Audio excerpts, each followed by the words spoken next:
Grizzlies fans, welcome into another Grizz Game Day update. I'm Kelcey. Joining me for the fourth and final time for this regular season, Tim MacMahon. You ready to talk about the Grizzlies and Dallas Mavericks for the third time in 2 weeks?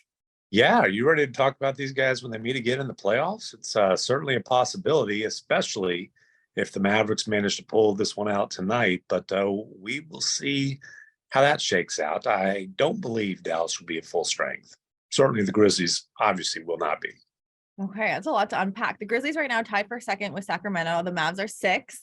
So postseason, I mean, I'd be down for 7 games of these series. Right now, they played them 3 times this year. It's 2-1. And as you alluded to, Jaren Jackson Jr. is questionable for today. Steven is out. BC is out. Ja is no longer serving his suspension, but he is out, getting his conditioning and stuff back up. Luka is questionable. Kyrie is questionable.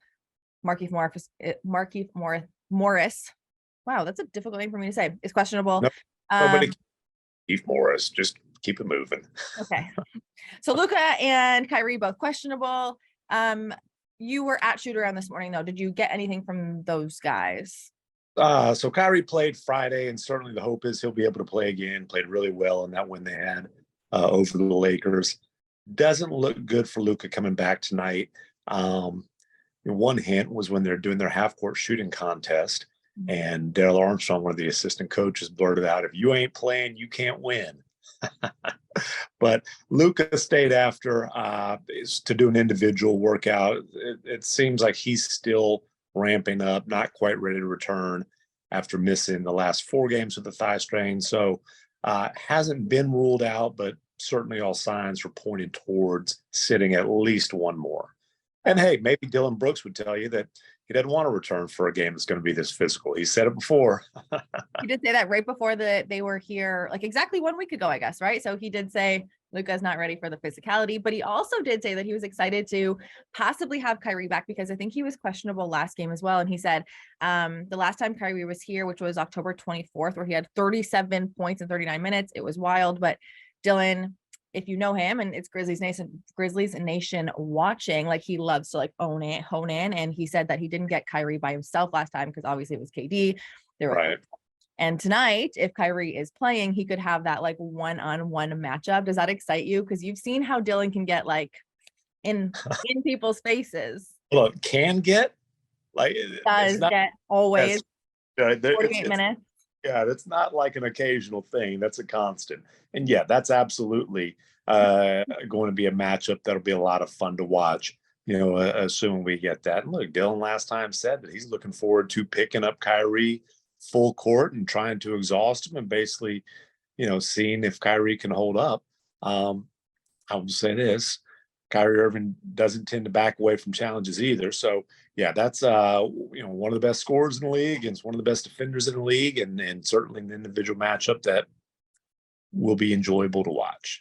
Yes. And I mean, we saw that somewhat. I'm sure you tuned into the game, but Dylan versus Steph in the last home game, like he was glued to Steph Curry. And so I think he feeds off that because his offense was great too after his defense. One thing that I do want to ask you about is on the flip side is Jaren Jackson Jr., the other defensive player of the year candidate that the Grizzlies have, questionable tonight. How big of a difference does that make if he's not able to play? Well, obviously it's a huge difference because he is the best rim protector in the league. And really he's picked it up on the offensive end, as you know, during this time that Ja's been out. Has become a guy who they're going to not just be a play finisher, but a lot of times to generate offense. Mm-hmm. Plus the simple fact of the Grizzlies don't have a lot of big bodies right now.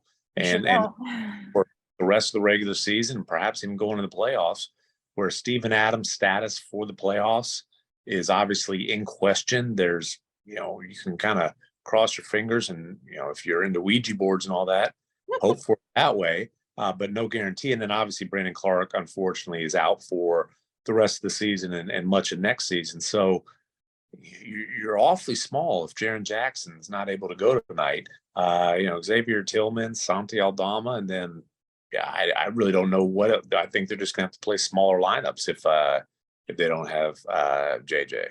Yeah, and part of that smaller lineup would be David Roddy, who had maybe not a welcome to the NBA moment, but he did have his best game of his career against the Dallas Mavericks. 7 points. Plural. You can make that plural because when they went back to Dallas, he had another really good game. You can argue it was the 2 best games of his NBA career.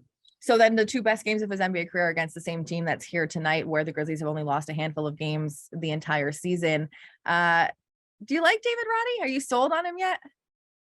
Yeah. Again, I guess we can kind of discuss the semantics of sold.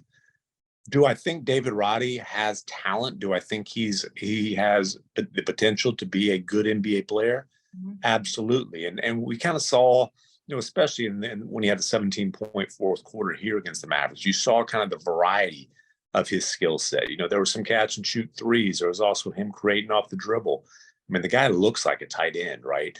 Matter of fact, that actually was the first time that I can remember hearing him talk.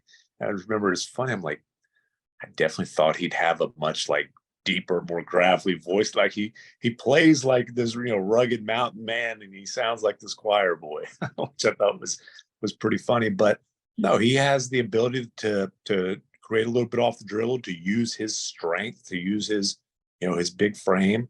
Has a shooting touch. I think he has feel for the game.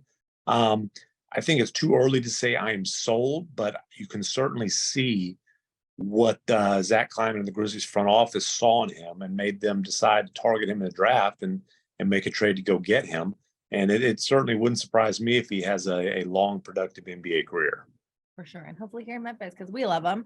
My last question to you. I think I asked this. I asked this for sure in the last interview I did with Golden State in our last game. And I said, if Golden State does what, how do they win? And the lovely gentleman I was speaking to said, shoot threes well. And I said, well, yes, of course it's Golden State, but then the Grizzlies outshot them. So I'm going to go if the Grizzlies can continue their 3-point shooting, because they shot the lights out in last game. But Dallas, if they're going to get the win tonight, they need to do what well?